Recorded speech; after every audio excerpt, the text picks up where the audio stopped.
from all, to all, with all, for all, through all. We thank the gods of creation. We thank the ancestors. We thank the forces of nature.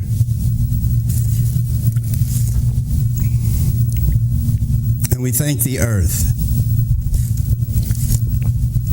We thank them for their direction, their protection, their guidance, for keeping us, showing us, allowing us to know and enjoy life to its fullest, now and later. Black people who once loved with the slow march of time. Time was ours to hold in the soft, love-warm chambers of our hearts. And was we, the Afro mommies and daddies of a sun world, would turn our strands of hair into antennas to tune in the juju madness and syncopated love rhythms of Africa. And we loved with time, and we took the time to love. And with the right time we love, and we love time after time. Will we ever love again? Will we ever love again? Will we really ever love again? Or will we just sit and rot away with the brighter tomorrows in the skag field, rat-cluttered halls of our minds? Black people, what y'all gonna do? Black people, what y'all gonna do? Will the real black people please stand up?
Tabari, and welcome once again to Our Story, the program that makes being black positive, relevant, desirable, and true to a lost nation that we're in. Our Story Network takes pride in setting itself apart from other programs that deal with rhetorical mumbo-jumbo, misdirects your attention onto other things that causes you to exhaust your resources and renders you brain dead. It is Our Story who talks about commitment to you and your people. It is Our Story that champions the reestablishment of the black genius that once ruled the world. It is Our Story that focuses you in on the rewards of black advocacy, black activism, black involvement, and black power. It is Our Story that encourages survival of the black race and solicits your involvement to that end. Black folks must remember, race first is the call of the day, and we as a people must. I say must take the pledge if we, the people of the original race, expect to survive. As I take the many lessons I have received over the years and reflect upon them by sharing these lessons with my brothers and sisters, I realize the power that we as a people possess, for the most part, has gone unnoticed. The masses of black folks who have been rendered lost and disenfranchised from the meaning and mission our creators intended for us to embrace is all but depleted. It is because of the mission and meaning of the life of our ancestors that I realized how blessed as black people we really are. What fascinates me are the many gifts I have been granted, which allows me to distribute the information onward to you. As always, that message begins and ends with the importance of blackness. Say it loud, I'm black and I'm proud. Greetings, friends, comrades, family, the inquisitive onlookers, and our beloved viewers. Welcome, welcome, and welcome to our Story Network. We thank you for being with us this evening, and we trust you will take something of value away with you after the program. That is the aim and goals of our Story Network, the network that leads the pack in modern-day communications and ancient and modern education. I say ancient and modern education because of the many errors we have found in the translations and interpretations of ancient records. The modern revelations by new black scholars have opened the window of discovery that has allowed the truth and knowledge originally disseminated by the black masters of education to flourish once again.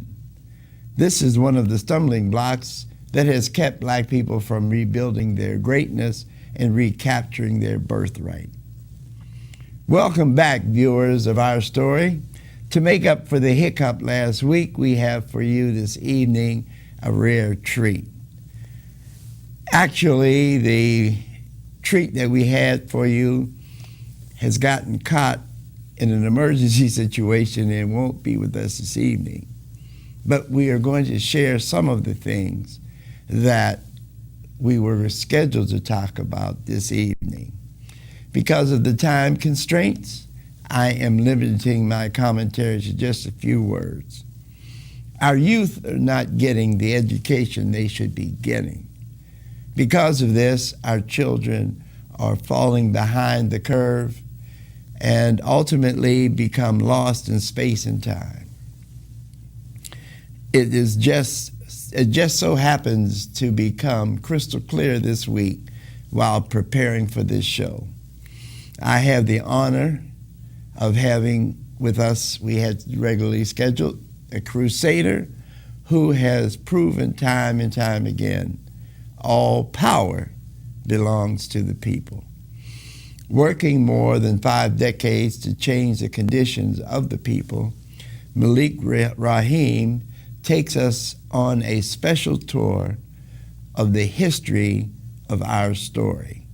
During this interview, several children from Carver School are engaged, and to what a surprise, know very little about the history that took place in the neighborhood where they go to school.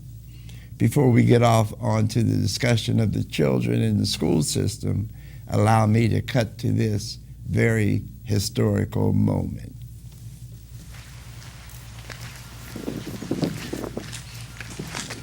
Right here is where our office is.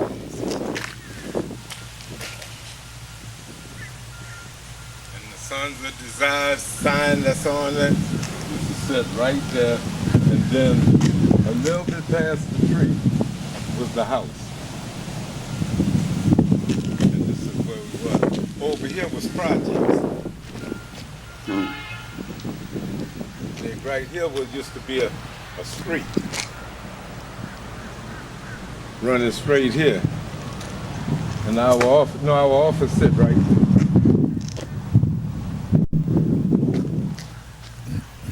How does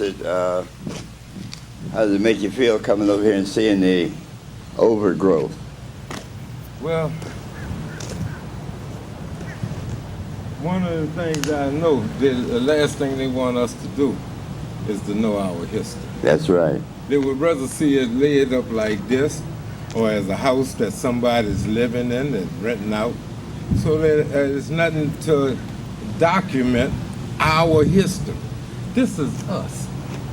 If you're from the Ninth Ward and you say that, hey, you received any type of benefit from the Panthers when we was here, if you say that we did anything positive in the community, then that's what we asking you to come out next year to help us to make sure that this don't continue.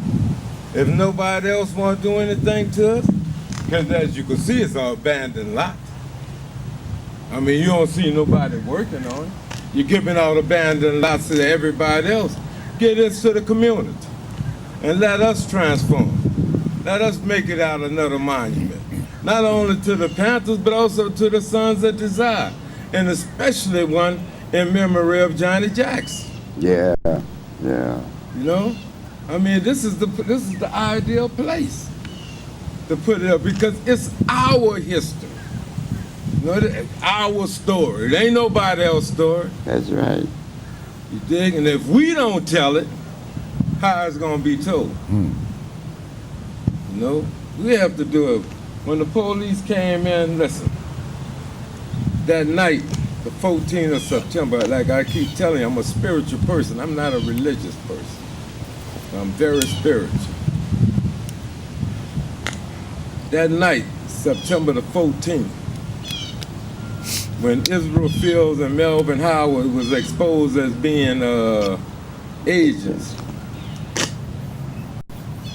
we took them out of our office and said, well, hey, if you represent the community, then you shouldn't be afraid to go in the community.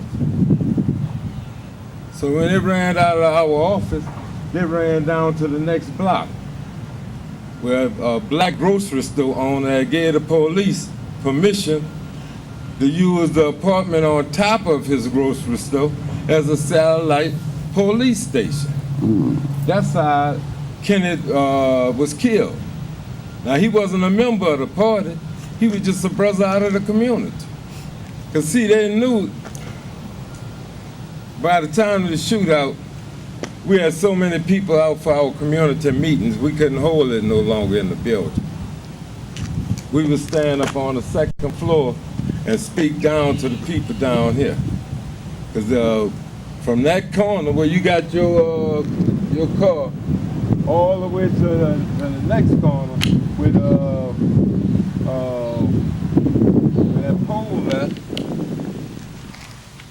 that telegram pole, not this one, but the next one. And the street that I was telling you going this way, people used to be, all this was full. All this was full. There are people coming out to our Monday political education class. Now, with a lot of times, you know, most of the people didn't care about what we was talking about, no dialectical materialism and all this, but they understood when we was talking about self-sufficiency, doing for self. They seen what we was able, what we could do, and we was kids. Now, we wasn't no old men. We was kids. But what we did, we cleaned up the project. You dig? We did a program going through that. We picked up all the litter. You dig?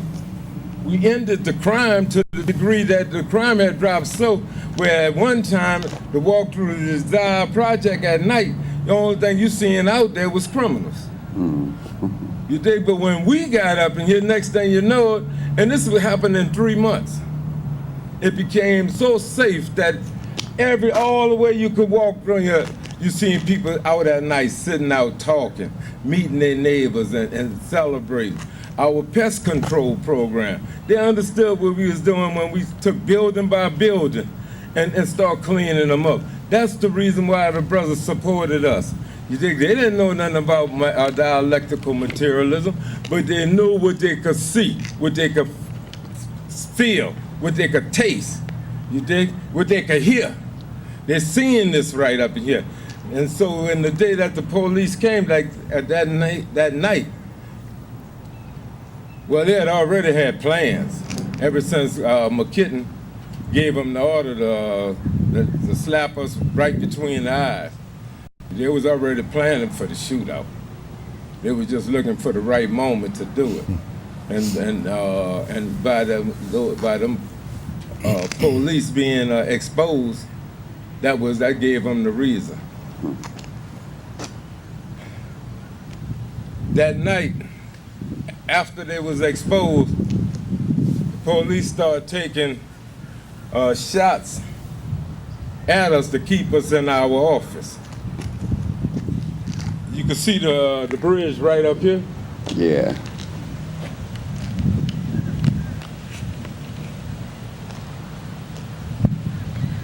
They was on that bridge with a high-power rifle shooting at the office to make sure that nobody leave the office. All right? As soon as they got in position up there, they started taking them pot shots up in the office. Now they knew that we had 5 kids living there. 2 of them was mine. I mean babies. So they know we had children. Didn't care. They started taking them pot shots. Then,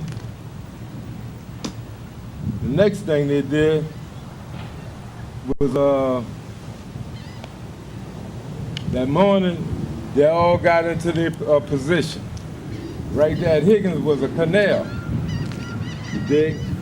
From that canal over where Delgado at, all that was police. Carver, police. All right? All around here, there's sanctioned off the project police, over 100 police. So it wasn't really a shootout as much as it was a shoot-in. Mm-hmm. Because we may be able to fire shots for the first 2 or 3 minutes. But after that, it was just the police shooting in on us.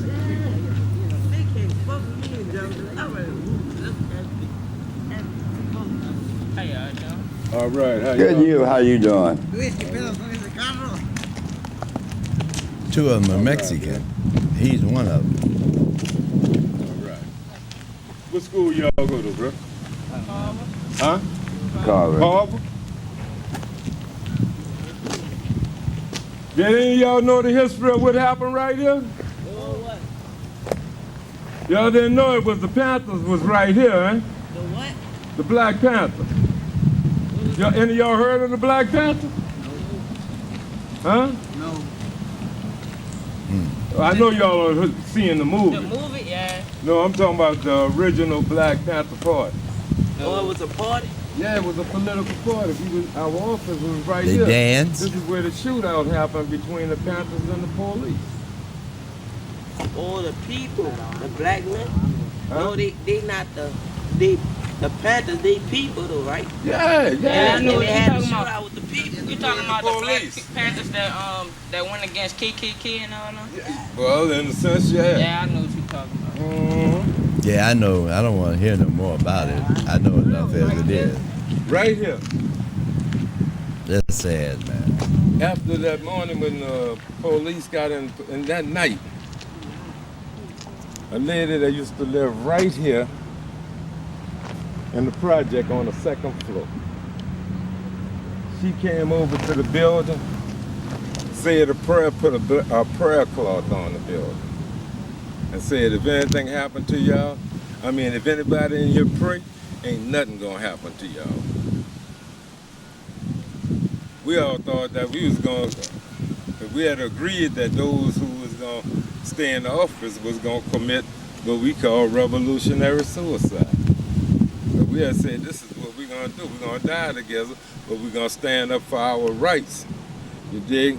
To have our office and to defend our office if we are attacked. Every gun we had was registered. So it wasn't like we had illegal weapons. That morning, once the police got into their position, and I guess the order came that everybody was in their position, they just started shooting. No, it wasn't no getting on the bullhorn or anything like that. They just started shooting. They shot at us continuously for 20 minutes. every police had an automatic weapon, a rifle. They wasn't shooting at us with handguns. Everybody had a rifle, just like that was shown on that poster. That's what they had. All of them had rifles, and they had a armored car that they came around in with a 60 or 50 caliber machine gun. And if you've been in the service, so you know how a 50 or 60 sound when they pulling back, and you could hear it. You dig? And then there was literally, because the house was brick at the bottom, but it wasn't nothing but wood at the top. And they would pass through this field. All this here right here was a field. They'll pass through that field, and as it passed through, he'll shoot. And it was literally cutting the house in half. That 50 or that 60 was literally cutting it in half. And then with that, with the concentration of the other fire, the house looked like it was about to explode because of the concentrated fire that was in the house. We had to throw water on the walls to stop the walls from exploding. And every time that they was hit the walls, splinters would jump off of that wood. I mean, so big that it was sticking in the sandbags. That happened for 20 minutes. At the end of the 20 minutes, I guess they said, well, we done killed them now. So they stopped. That's when Charles Scott, who was in charge of the office, Charles asked me, because him and I was at the same window. I was the OD. He told me to crawl to each room and find out how many was injured and how many was dead. And I would crawl to each window and ask the same thing, how many was injured, how many was dead. Got to where we had because we had set up bunkers up in the front of the building, in the back of the building, in the attic. And I asked those that was up in those bunkers, you know, how many was injured, how many was dead. And I kept coming up with the same answer. Nobody injured, nobody dead. So when I came back and told that to Charles, he told me then go and tell everybody to come up front. So all of us came up front. I thought it was for a suicide pack or whatever we was gonna do. We were gonna do it right there together. You dig? Because by then the whole house was full of tear gas, and it was literally, you could feel the heat from the concentrated fire. You know, I mean, like it was blowing on us.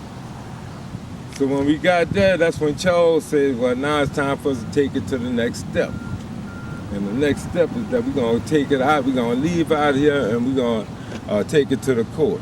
I told Charles, I said, well, my brother, listen, you from New York. I said, they don't do this to blacks who pick up guns in Louisiana. They might do that in New York, but in Louisiana, they're going to take us somewhere and torture us and lynch us. And I said, I would rather be, they're going to kill me, let them kill me in here. Because I had already that morning made peace, that asking the Lord to forgive me of my sins and grant me paradise. You dig?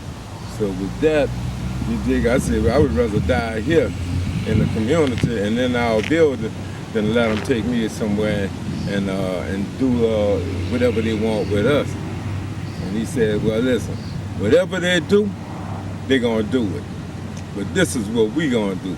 We gonna walk out here as members of representing the Black Panther Party, and we're gonna walk out here with our head held up, and we're gonna give the whole community, if it's our last chant, it's gonna give them the last chant of all power to the people. Charles walked out first, and when he walked out, he held his fist up and hollered, all power to the people. Then Leroy followed him, and then the rest of them followed. I was the last one to leave, because I was the OD. And after everybody left, they took Ryan and I and made us go back in the house because they asked that one of the members how many was left in the house, and he said 5. And they thought it was 5 people. But he was saying 5 for the 5th Amendment. I ain't telling you nothing, you dig? But by that time, they had brought us back, you dig? And right here, from that porch, seeing it from that, I couldn't believe that we had survived. We went from here, WC, to court, then to death row. All in one day. All in one day. And now,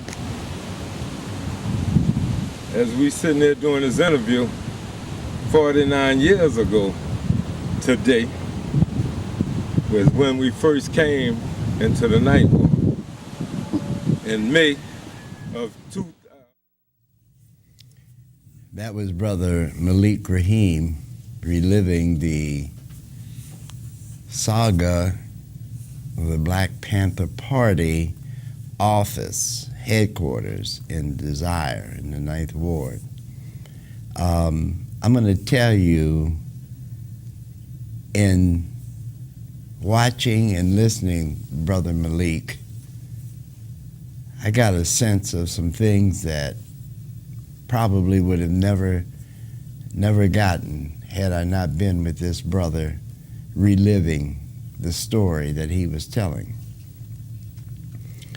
I know from experience that this government has not been anywhere close to equitable with black people in this country. The Black Panther Party was the first group to demonstrate openly with weapons. And I mean, not just showing up when there was problems happening. I'm talking about was visible all the time with weapons. They even went into the state legislature in California with loaded weapons. And it took this country by surprise. I honestly believe one of the reasons that this country is so hard on black people with weapons stems from what the Panthers did in the 60s and 70s. I firmly believe that what the Panthers did, and with many of the other so-called radical groups did in the 60s and 70s, even in the early 60s, caused this country to pass a lot of the legislation that we call the civil rights legislation. And I want to add one other caveat, and that is I have yet to hear civil rights organizations give any credit to the so-called radical organizations that tipped the iceberg that caused a lot of that so-called civil rights legislation to happen. We got a little legislation in the 60s, or mid-60s, early 60s, but nothing like after Dr. Martin Luther King was killed. We started getting a whole lot of things because of that. And why? Because of the riots. Because of the unrest. And to be quite frank with you, I find it difficult to understand why we have not hit that level of unrest again. What has been happening to black people being just literally shot down in the streets, literally lynched by technology, and here we are still allowing this society to do what it does to us. we have done more than anyone could ever hope for as far as being peaceful. And look what we've gotten for that. I want to thank a friend of mine who is sitting in with us today because of the emergency that Brother Malik had to attend to today. Brother Tabari is a warrior who has been out here in these streets a long time, and a lot of that time he's been in these streets with me. We have walked the pavement, uptown, downtown, midtown, all around town. And I asked him to sit in because he has a wealth of knowledge and experience that we can address some of the things that we were going to address tonight anyway. So I want to welcome you, Brother Tabari, for being with us this evening. I want to thank you for taking the time out. And I want to also thank you for the libation cup that you gave me last week. And I want to let our viewers know that this is a cup that I will use in dealing with our story and the TV show and many of the other activities that I'm involved in. But I want to thank you, my brother, for the gesture. I want to thank you for the camaraderie and you being and holding in there. I'm going to get your response and feedback on the interview with Brother Malik. What was it that you got out of the interview? Okay. Hotel, Brother West, and hotel to the viewing audience. First of all, I'd like to say that as I watched the video of the interview, a lot of things ran through my mind. One of the main things was how amazing it was that nobody was injured. That just goes to show you that when the Most High and our ancestors are in our favor, we are protected. And one of the other things was that was going through my mind that I could remember when I was young and going to junior high school, Durham. The Black Panther Party was one of the first organizations that planted a seed in my head as a young boy. Going to the breakfast program before attending school, a seed was planted in me to make me acknowledge that our people was in some type of war.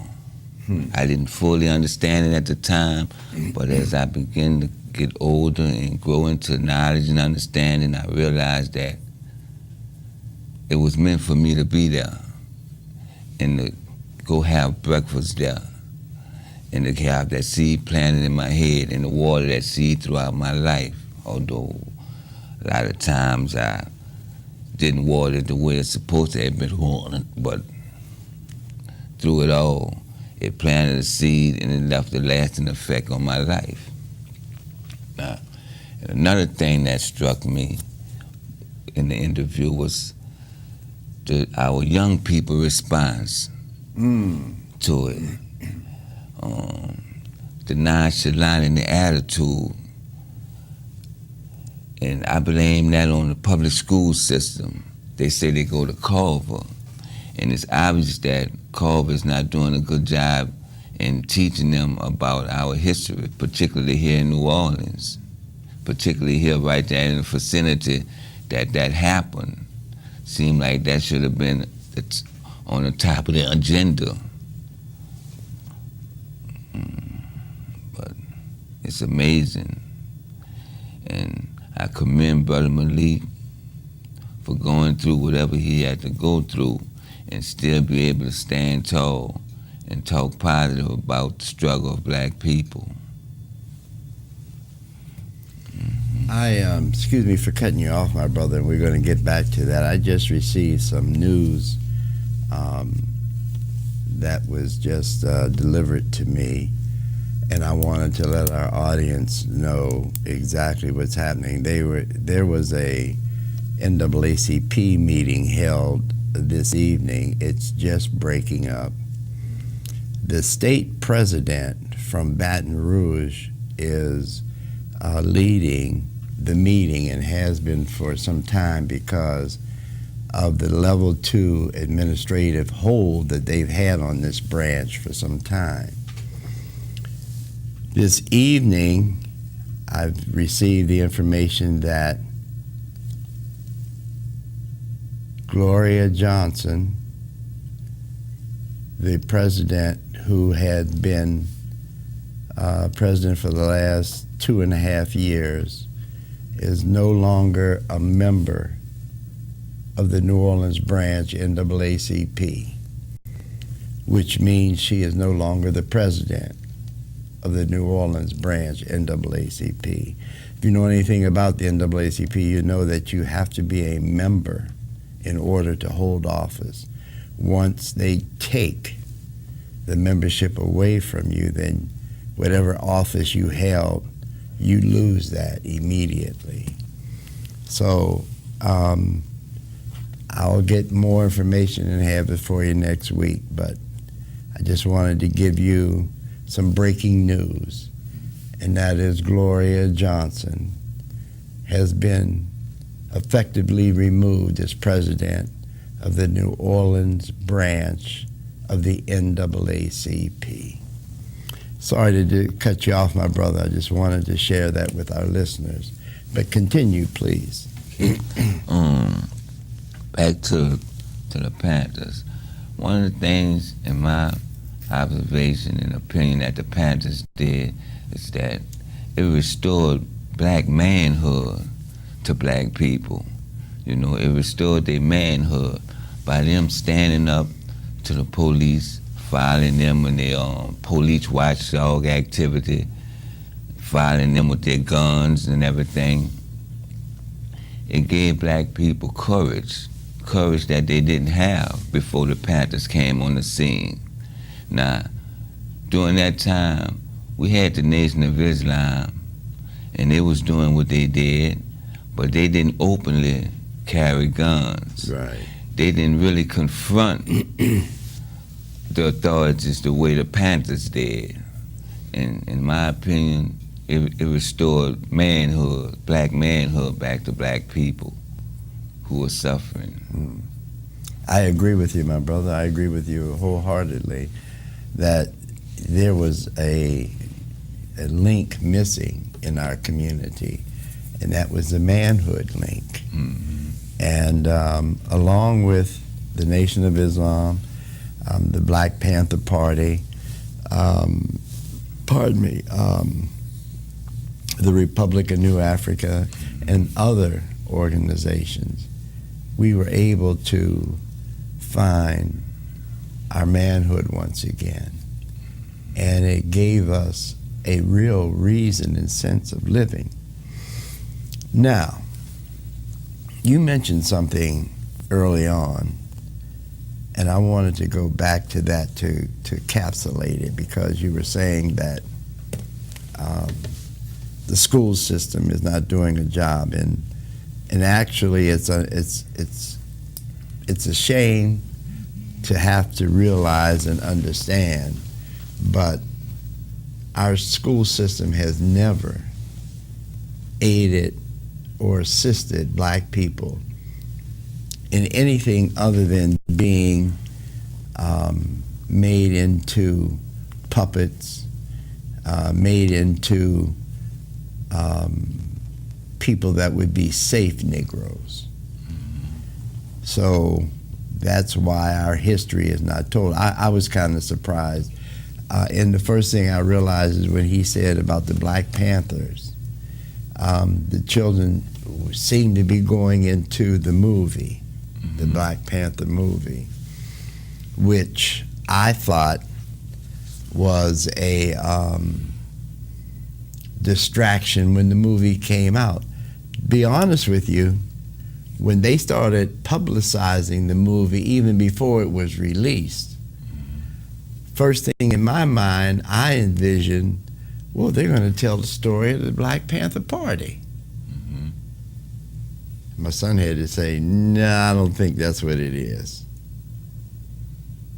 And I remember feeling that it was unfortunate that the history of the party hadn't reached a point that they would feel comfortable in making a movie for the general population to understand the truth about it. Not the misnomers that have been going on, but the truth about it. So I stood to be corrected, which I was, and if anyone watches this show on a regular basis, we critiqued the Panther movie, and to me it was just horrible. It was pathetic. But anyways, I wanted to go back to something else. You mentioned the war. You knew there was a war on our community, but you didn't know exactly what. Today, white people are dealing with what they call the epidemic. They don't call it the drug epidemic like they did in our community. They call it what do they call it? The opioid epidemic. And I see less and less attention being given to the drug problem in the black community, and more attention being given to the opioid epidemic. They're even to the point where they're talking about how this is a disease. But when black people were addicted to drugs, it wasn't a disease. It was black people just being black people. So what is your understanding and take on that? Okay, Brother West. My understanding of the opioid epidemic is this. Okay, long as black people was using heroin, ODing, getting life sentences for one bag of dope, it was all right, because that was a part of the conspiracy. That was a part of the prison industrial complex. All that was a given. But when the pills became scarce for white people and they went to turn into the heroin, wow, it's a big problem now. We have to do something. They have to do something. And what they're doing is that all the treatment and money that should have been funded in the black community to deal with addiction and recovery is now being used to help white people. It's unfortunate, but that's the reality of it. And the thing is that Alcohol Anonymous and Narcotic Anonymous, which is the systems that dominate the recovery industry, as far as black people is concerned, it's doing more harm than help for them. Because it's appealing to their weaknesses. They're telling them that they're powerless, they have a disease that's incurable, that's fatal, that's chronic, and there's nothing you can do but practice these 12 steps. Statistics show that there's alternatives to those programs whose statistics are better, show more progress. One of the alternatives is recovery from an Afrocentric perspective, where they study Mott, the 7 principles of Mott. You know, the more you know about a thing, the nature of a thing, the less vulnerable you become to that thing. And see, we are stuck on treating the person, treating the sickness instead of going to the source of it. I think that if you knew that was somebody falling asleep in the laboratory trying to come up with something to put you to sleep, to kill you, not only you, but your whole family and everybody that look like you'll be more receptive to trying to do something to prevent that from happening. But they don't teach us recovery from that perspective. They don't.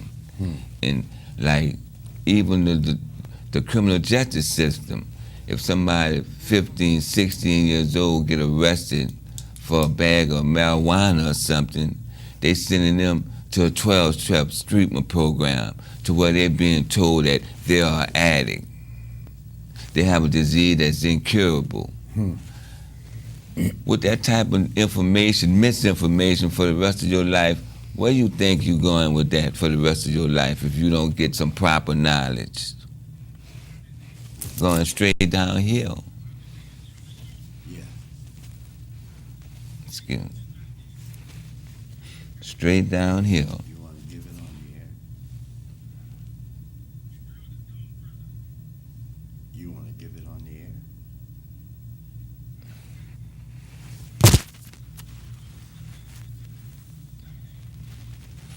All right. Okay.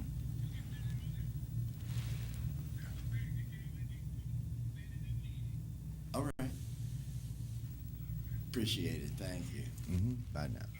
That was more clarification on Gloria Johnson is gone from the NAACP. I'm sorry about that, but I was trying to get him to go on the air, but they're still having meetings over there about what they're going to do next. So I'm sorry about that, my brother. But you know, drug addiction is nothing new to our community now.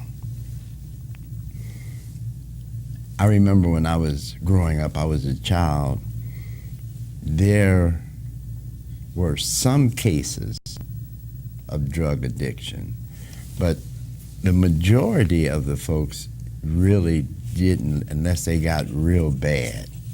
They didn't know, because then it was musicians mostly that was dealing with it. They could afford it. I mean, it hadn't gotten, there were a few in the community that was hitting here and there, but nowhere near what it's like today. we had alcoholism bad because people were depressed. I mean, the conditions alone is enough to depress you.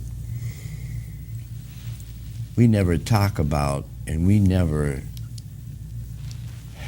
look at a end-all cure for the problems that we're having.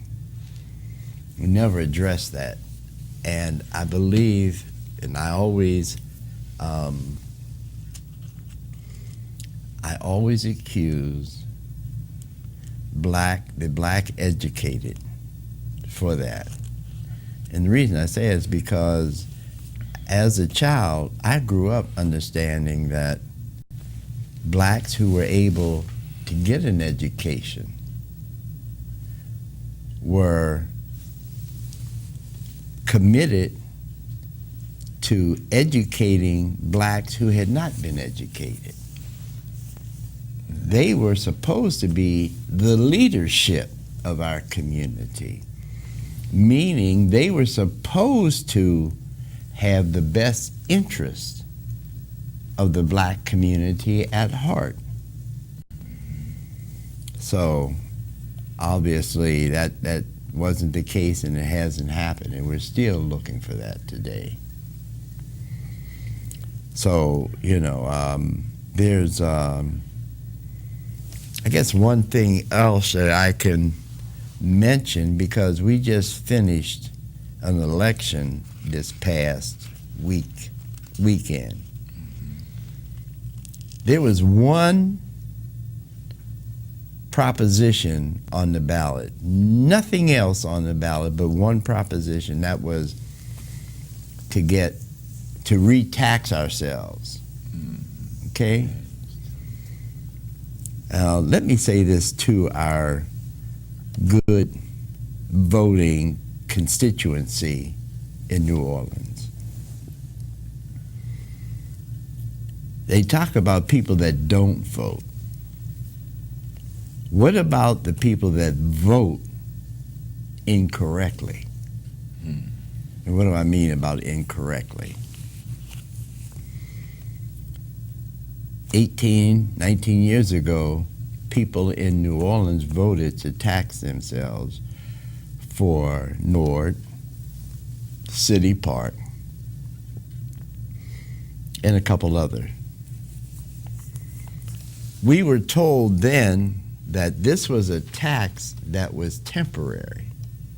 It had a time limit on it. That gave city council and the mayor the opportunity to find revenue from wherever they could find it to relieve us of that burden. Well, what happens is they have not done their job. The mayor and city council and all of the mayors and all of the city council for the last 20 years have not done their job, because here they've asked us to re-tax ourselves for another 20 years. Something's radically wrong with that. So as a conscious voter, as a chronic voter, why are you allowing the political system to continue to keep us behind, or I should say in front of the cue ball, which is a terrible thing? Brother Tabari, I want to thank you for being with us this evening. We have the fastest hour in television. And I'm going to invite you back again real soon so that we can continue this conversation and move on to some other topics that I know that are near and dear to you as well. I want to thank our viewers for being with us, and I want to remind you that you can see our shows on YouTube now. They'll put the information up there for you. I did want to go out, but you put that up there. This is what Brother Malik was talking about. That is the house where the raid happened. So we'll talk more about this in the coming weeks. Until then, brothers and sisters, I want to thank you for being with us, sharing with us, working with us, and most importantly, fighting with us. We have to remember, most important thing is blackness. We must stay black. We must stay strong. But by all means, we must stay committed to blackness. Till we meet again, brothers and sisters, Uhuru Sasa Mgawa. Till earth and heaven ring with the harmony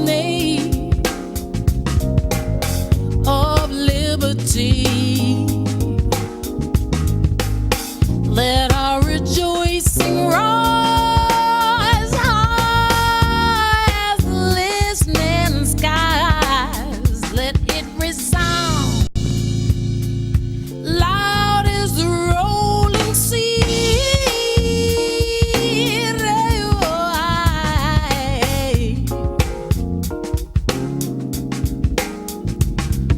Sing a song full of the faith that the dark past has taught us. Sing a song full of the hope that the present has brought us. Facing the rising sun of a new day begun. Let us march on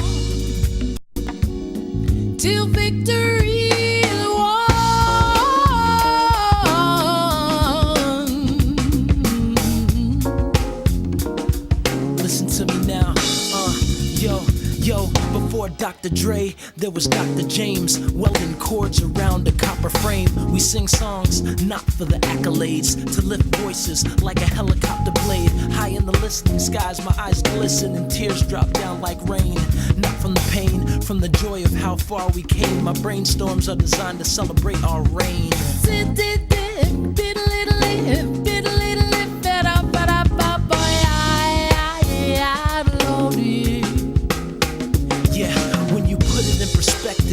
The collective, monuments erected, continents affected, presidents elected, ancestors making moves with the music we've been blessed with. We use it to keep communities connected. Through harmonies, a harmony is collected. Reaping the fruits our foremothers invested. Lift every voice till freedom has manifested. Come on, yeah, lift every voice till freedom has manifested. Come on, listen, lift every voice till freedom has manifested.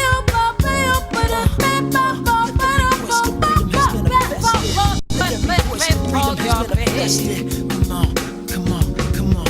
Sing a song, Yeah, talk to full of the faith that the dark past has taught us. come on. Sing a song, full of the hope that the present has brought us. Facing the rising sun Facing the rising sun, come on. of our new day begun. It's a new day.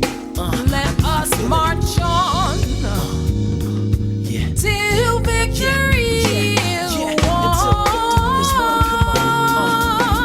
come won. Till victory is This is won. victory music. Come on, I hope you feel it.